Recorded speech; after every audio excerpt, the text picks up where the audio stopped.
ये देखिए बड़े दुर्भाग्यपूर्ण बात है कि हरियाणा प्रदेश जो जैसे मैंने कहा देश का सबसे बड़ा कृषि प्रधान देश, उनके जुड़े हुए कुछ ऐसे व्यक्ति जो आज जो है प्रदेश की सर्वोच्चतम पदों पे, वो लोग किसान आंदोलन में ना सिर्फ नदारत हैं मगर कभी दुबई की कभी गोवा की जो है बातें सामने आ रही हैं। तो इससे पता चलता है कि सरकार की नीयत किसान को लेकर क्या है।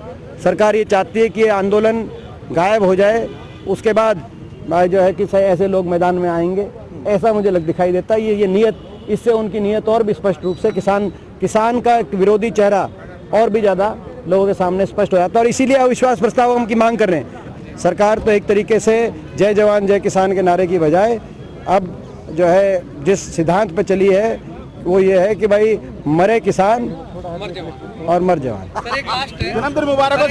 गुरुग्राम की तमाम छोटी बड़ी खबरों से जुड़े रहने के लिए GD न्यूज आपकी आवाज को सब्सक्राइब करें, साथ ही बेल आइकन दबाएं ताकि आपके शहर की खबर पहले आप तक पहुंचे। साइबर सिटी गुरुग्राम के लघु सचिवालय के सामने धरने पर बैठे किसानों से मिलने राज्यसभा सांसद दीपेंद्र सिंह हुड्डा पहुंचे, जहां उन्होंने सरकार से आग्रह किया कि सरकार किसानों को बड़ा दिल दिखाए और किसानों की मांग को मानते हुए इस गतिरोध को समाप्त करे। आज पूरे देश का किसान भावनात्मक रूप से इस आंदोलन से जुड़ चुका है और किसानों की संख्या दिन प्रतिदिन बढ़ रही है। ऐसे में सरकार इस स्थिति की गंभीरता को समझे। वहीं दीपेंद्र सिंह हुड्डा ने सरकार और उसके मंत्रियों पर भी जमकर निशाना साधा है। हम सरकार से आग्रह करना चाहते हैं कि सरकार आज बड़ा दिल दिखाए, इस गतिरोध को समाप्त करे, किसान की मांगों को मानते हुए, और सरकार स्थिति की गंभीरता को समझे। पूरे देश का किसान भावनात्मक रूप से इस आंदोलन से जुड़ चुका है और संख्या बल जिस प्रकार से बढ़ रही है, देश की राजधानी की बॉर्डर पे जिस प्रकार संख्या बल में इजाफा हो रहा है, 17 किलोमीटर लंबा धरना टिकरी बॉर्डर पे, 25 किलोमीटर लंबा धरना सिंगू बॉर्डर पे, हर रोज किसानों के शव इन बॉर्डरों से ठंड कड़ाके की ठंड में जिन्होंने अपनी जान कुर्बान करी, उनके शव अपने गांव वापस जा रहे हैं। कल भी हरियाणा प्रदेश में 3 गाँव के अंदर ऐसे शव आए।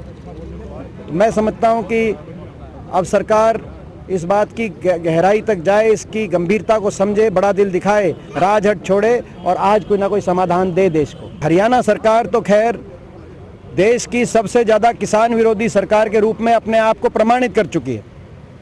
जिस तरीके से शुरुआत में भी पंजाब से शांतिप्रिय तरीके से, अनुशासित तरीके से किसान रामलीला ग्राउंड में धरना देने जा रहे थे, उन पे जो हरियाणा सरकार ने पूरी फोर्स लगाकर एक तरीके से छावनी बना के हरियाणा को उन पे पूरा फोर्स का प्रयोग किया। कहीं सड़कें खुदवाई, कहीं पानी का बौछार कड़ाके की सर्दी में, तो कहीं आंसू गैस के गोले छोड़ने का काम, और तो कहीं लाठी चार्ज। तो कोई आश्चर्य की बात नहीं जो कल रेवाड़ी के अंदर शाम को हुआ।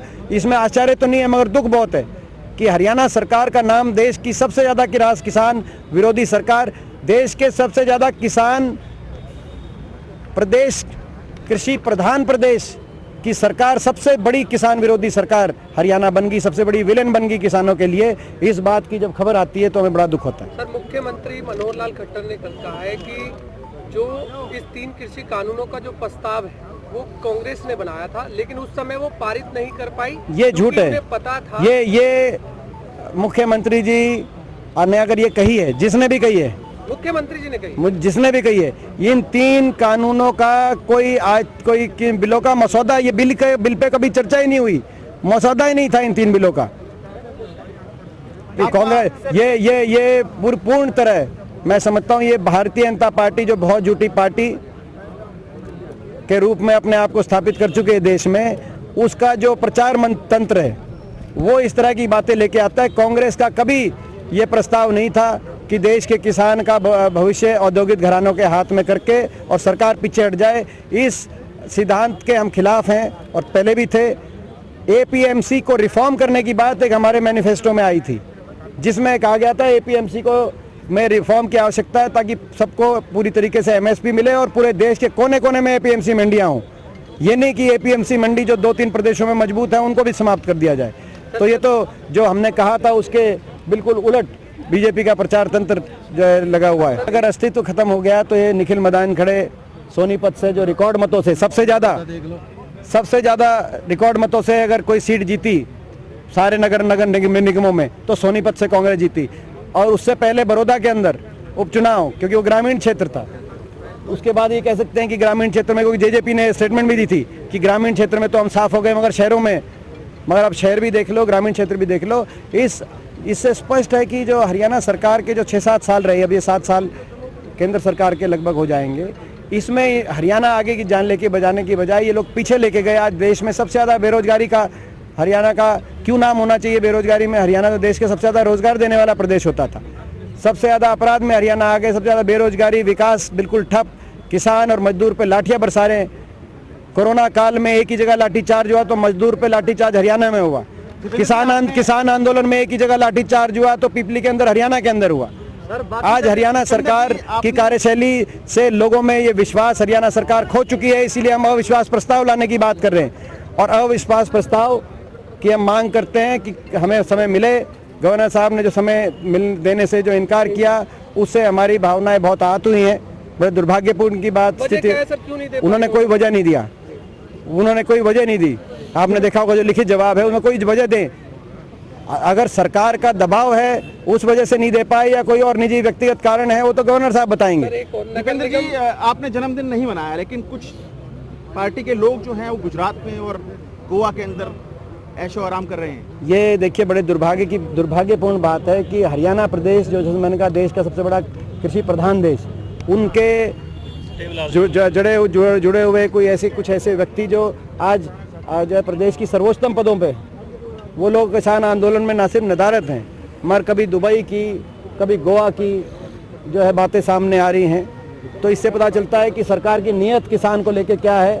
सरकार ये चाहती है कि ये आंदोलन गायब हो जाए, उसके बाद जो है कि ऐसे लोग मैदान में आएंगे, ऐसा मुझे दिखाई देता है। ये नीयत, इससे उनकी नीयत और भी स्पष्ट रूप से किसान का विरोधी चेहरा और भी ज़्यादा लोगों के सामने स्पष्ट हो जाता है। और इसीलिए अविश्वास प्रस्ताव हम की मांग कर रहे हैं, ताकि ये पता चल जाए कौन किसान के साथ है, कौन कुर्सी के साथ है। क्योंकि लगभग विधायक, इन दलों के भी बहुत से विधायक जो आज किसान के पक्ष में जो है आज अपने स्टैंड दे चुके हैं। तो जब अविश्वास प्रस्ताव आएगा तो सर वो बता दीजिए। वो तो अविश्वास प्रस्ताव आएगा, अविश्वास प्रस्ताव आएगा। नारा है जय जवान जय। बारिश से पहले हैप्पी बर्थडे तो बोल दो यार।